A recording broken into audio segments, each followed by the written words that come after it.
হযরত ইউসুফ আলাইহিস সালামের জন্য তার মনটা পাগল ছিল। এত সুন্দর করে আল্লাহ তারে বানাইছিলেন, এত তিনি ছিলেন সৌন্দর্যের পিরামিড, যারে দেখলে চোখ ফিরানো যায় না।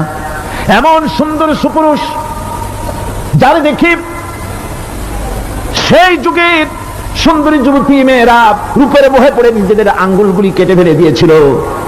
রূপের মোহে এমন অবশ হয়ে গেছে, আঙ্গুল কেটেছে, হাত কেটেছে, টের পায় নাই।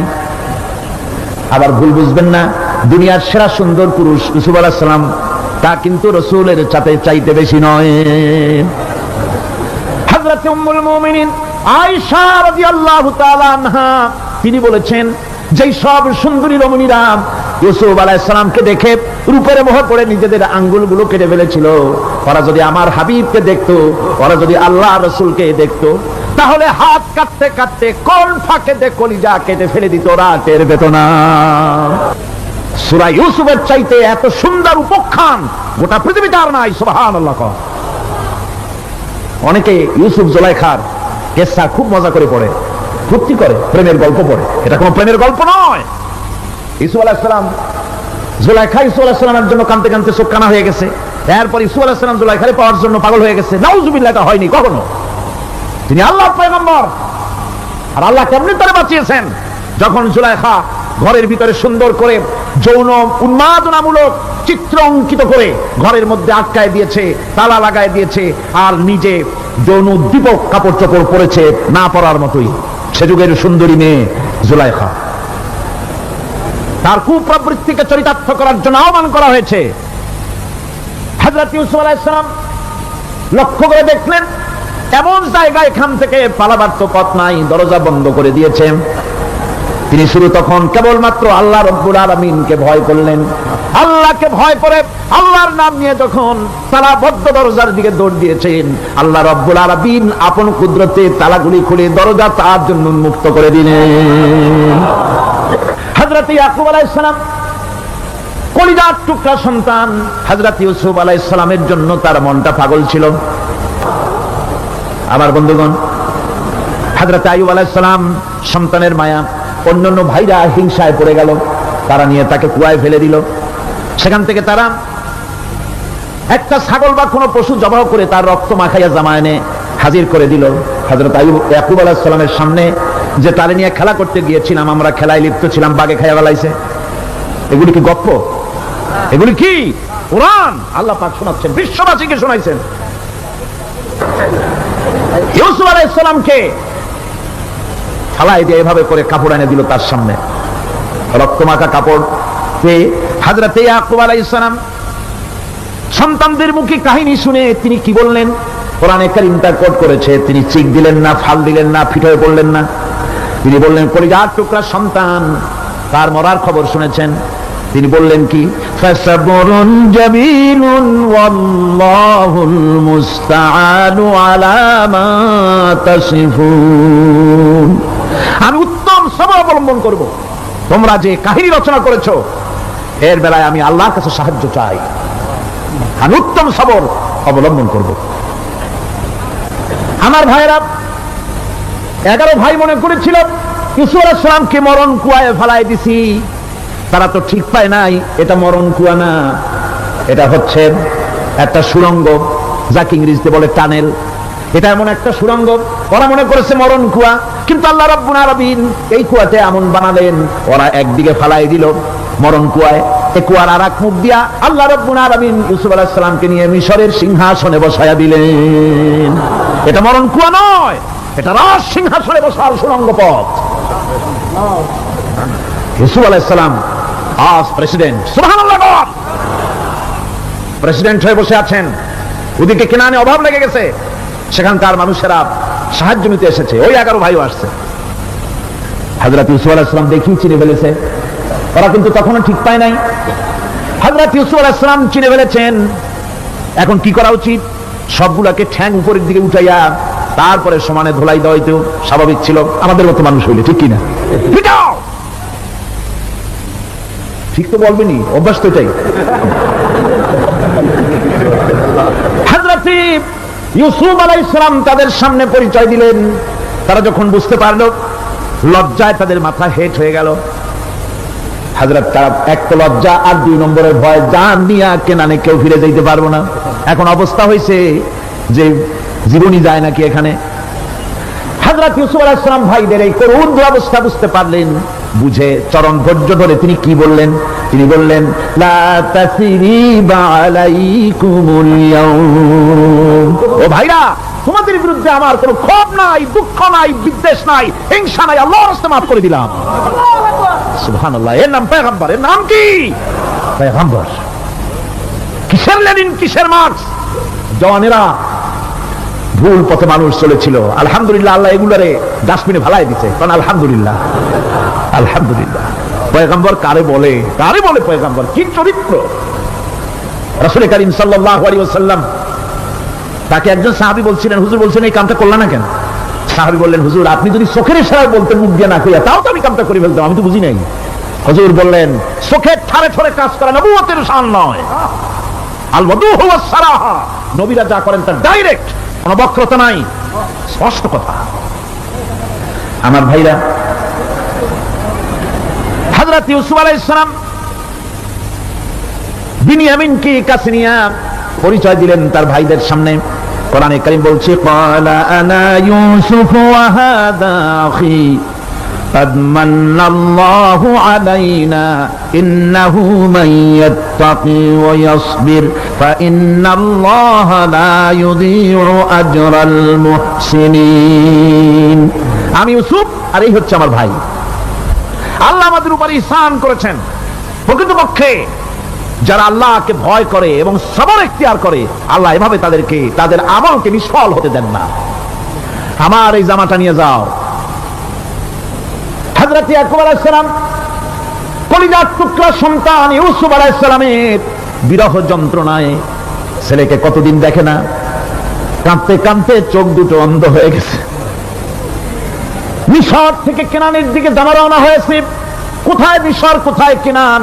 জামা যখন রওনা হয়ে গেছে, হযরত ইয়াকুব বলতেছেন, আমি যেন আমার ইউসুফের গন্ধ নাকে পেতেছি। জামা চলে এলো, চোখের উপরে রাখলেন, আল্লাহ রাব্বুল আলামিন তাকে চক্ষুষ্মান বানাইয়া দিলেন।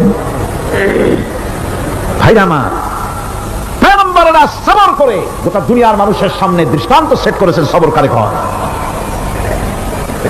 আমার ভাইরা, হযরত ইব্রাহিম আলাইহিস সালামের কথা আল্লাহ পাক কোরআনে কারীমে বলছেন সবর কারে কয়। দেখো, শেখো সবর কারে কয়।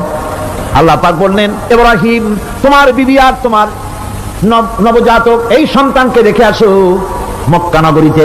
তিনি চলে গেলেন, সেখানে ঘর নাই, বাড়ি নাই, কিচ্ছু নাই, চতুর্দিকে ধুধু বালু আর মরুভূমি। হযরত হাজরা বলছেন, ইব্রাহিম সামান্য পানি আর খাবার দিয়া আমার সন্তান শুদ্ধ এখানে রেখে যেতেছো, আমি কি অপরাধ করেছি? কোনো জবাব নাই। 2বার 3বার বলার পরে হাজরা বলছেন, ইব্রাহিম গো, তবে কি আমার আল্লাহর হুকুম মতো আমারে রেখে যাচ্ছ নাকি? হযরত ইব্রাহিম আকাশের দিকে আঙ্গুল উঁচু করলেন। কথা বলবেন, বাক শক্তি বেরোচ্ছে না। 80 বছর বয়সের সময় একটা বাচ্চা আল্লাহ তাআলা দিয়েছেন। আর এমন বাচ্চা, পয়গম্বরের ছেলে, কি সুন্দর চেহারা, মরুভূমির উপরে ফালাই দিয়েছো।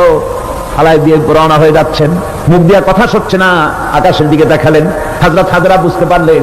হযরত হাজরা বলেন, ইব্রাহিম কোনো চিন্তা নাই, নিশ্চিন্ত মনে বাড়ি ফিরে যাও। আমি আমার আল্লাহর উপরে এতটা ভরসা করি, আল্লাহর হুকুমে যদি আমার এখানে রেখে যেয়ে থাকো, আল্লাহ পাক আমাকে আর আমার কলিজার টুকরা ইসমাইলকে পানিতে আর খাবারে মারবেন না, অবশ্যই তিনি ব্যবস্থা করবেন। ব্যবস্থা হয়ে গেল। হযরত ইসমাইল বড় হয়ে গেলেন।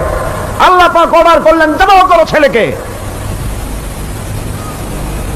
হযরত ইব্রাহিম আলাইহিস সালাম যখন জবাহের প্রস্তাব করলেন, হযরত ইসমাইল তা আপত্তি করতেন, বাবাজি আমার মায়ের আর আমাকে বাচ্চা অবস্থায় ফেলে গেলেন, খাবার দেন নাই, পরার দেন নাই, বছরের পর বছর আমাদের এখানে কাটলো, দেখতেও আসেন নাই, আজ আসছেন জবাহ দিতে। এটা কেমন কথা? কি ধরনের বাপ আপনি? এরকম বলছে নাকি? এরকম বলছে? হযরত ইব্রাহিম আলাইহিস সালাম প্রস্তাবটা কিভাবে পারলেন? আল্লাহ পাক কোরআনে কারীমের দৃষ্টান্ত রেখে দিয়েছেন। আল্লাহ পাক বলছেন, হযরত ইব্রাহিম ছেলেকে বললেন, ইয়া বুনাইয়া, ইয়া বুনাইয়া, হে আমার কলিজার টুকরা, লাডলা, হে আমার কলিজার টুকরা সন্তান, ইন্নী আরা ফিল মানাম আন্নী আযবাহুক আমি স্বপ্নে দেখছি আমি যেন তোমাকে জবাব করতেছি। ফানজুর মাযা তারা, তোমার রায় কি বলো?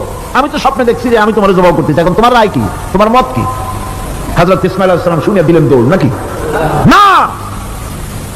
হযরত ইসমাঈল আলাইহিস সালাম ধৈর্যের প্রতীক, তিনি কি কথা বললেন? তার বুকের কথা কোরআন শরীফে আল্লাহ পাক উঠায় দিলেন। হযরত ইসমাঈল বললেন, ইয়া আবাতি ফাআল মা তু'মারু সাতাজিদুনি ইনশাআল্লাহু মিনাস সাবিরিন। হে আমার পিতা, আপনি যে ব্যাপারে আদিষ্ট হয়েছেন আপনি তা পালন করুন, অবশ্যই আমাকে ধৈর্যধারীদের মধ্যে পাওয়া যাবেন। সুবহানাল্লাহ। এক বর্ণনায় এসেছে হযরত ইসমাঈল বললেন, আব্বাজান আমি ধৈর্যধারীদের ভিতরে আমারে পাবেন, তবে জবাহ করার আগে আমার হাত পাটা একটু বেঁধে নেন, কারণ জবাহের যন্ত্রণায় আপনার গায়ে যদি আমার হাত পাও লেগে যায় তো বেয়াদবি হয়ে যেতে পারে। আর আমি বলে আমার জবাহ হয়ে যাওয়ার পর আমার রক্ত মাখা জামাটা নিয়া আমার মা হাজেরারে দিবেন, কারণ তাকে মা বলবার মতো আর তো কেউ নাই। হযরত ইব্রাহিম তাকে বাঁধবার জন্য প্রস্তুতি নিলেন। হযরত ইসমাঈল বলছেন, আব্বাজান বাঁধবেন না, বান্দার প্রয়োজন নাই। বলে কেন? একবার বাঁধতে বললে আবার তুমি নিষেধ করছো কেন? ছেলে বলছেন, আব্বাজান বাঁধবো না এই জন্যে, হয়তো কিয়ামতেই প্রশ্ন উঠতে পারে যে আল্লাহর হুকুমে রাজি ছিল না বলে হাত পা বান্ধা জবাহ করছে, আমি এই সুযোগ দিব না, আপনি জবাহ করেন, আমি এতটুকু নড়াচড়া করব না।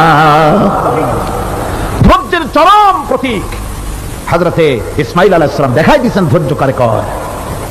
আমার বন্ধুগণ, এই পৃথিবীর সবচাইতে ধৈর্যের বড় প্রতীক হতেছেন ইমামুল মুরসালিন, আশরাফুল আম্বিয়া, সাইয়্যিদুল মুরসালিন জনাবে মুহাম্মাদুর রাসূলুল্লাহ সাল্লাল্লাহু আলাইহি ওয়াসাল্লাম।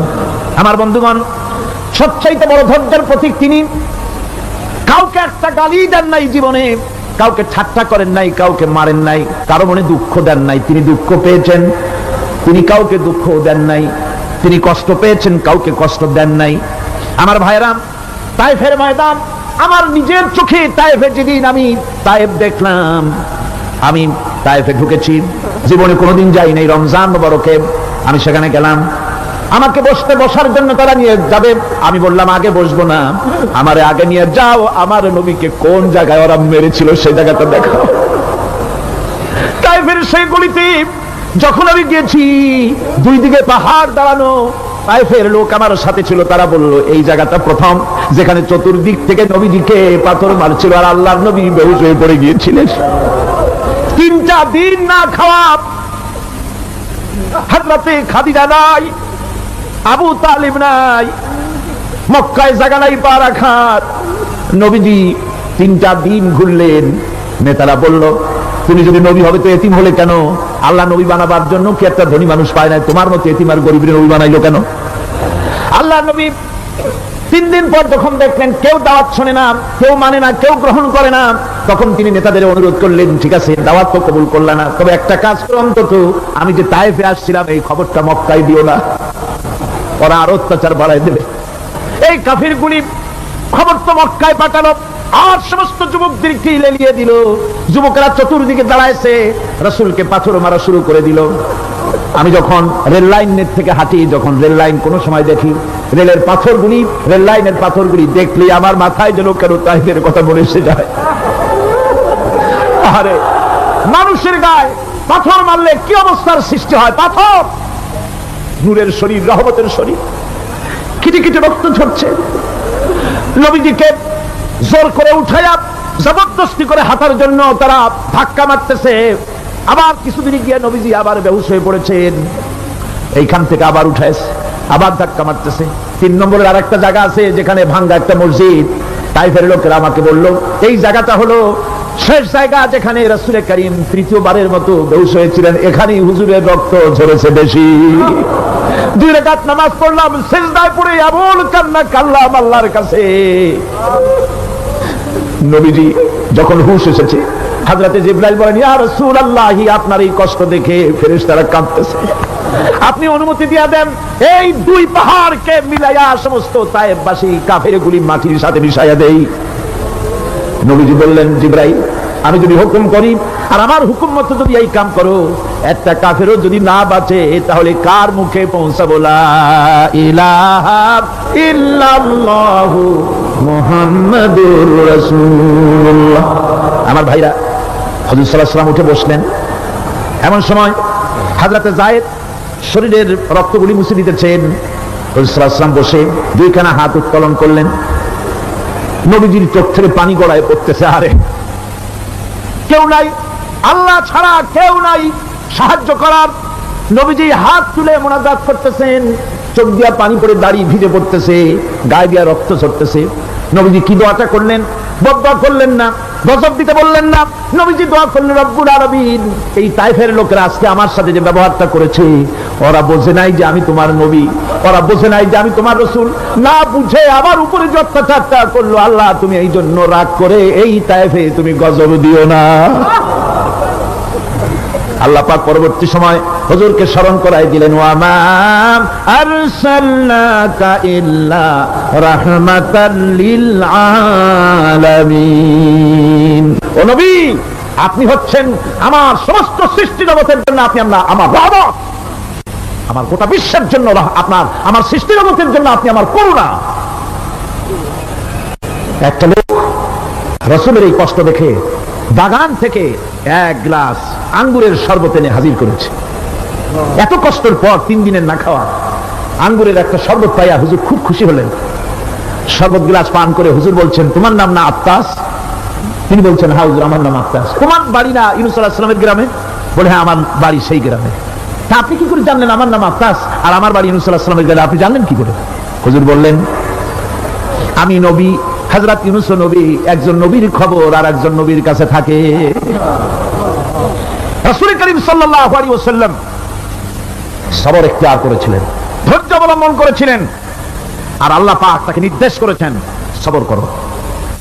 ওয়াত্তাবি' মা ইউহা ইলাইকা ওয়াসবির হাত্তা ইয়াহকুমাল্লাহ।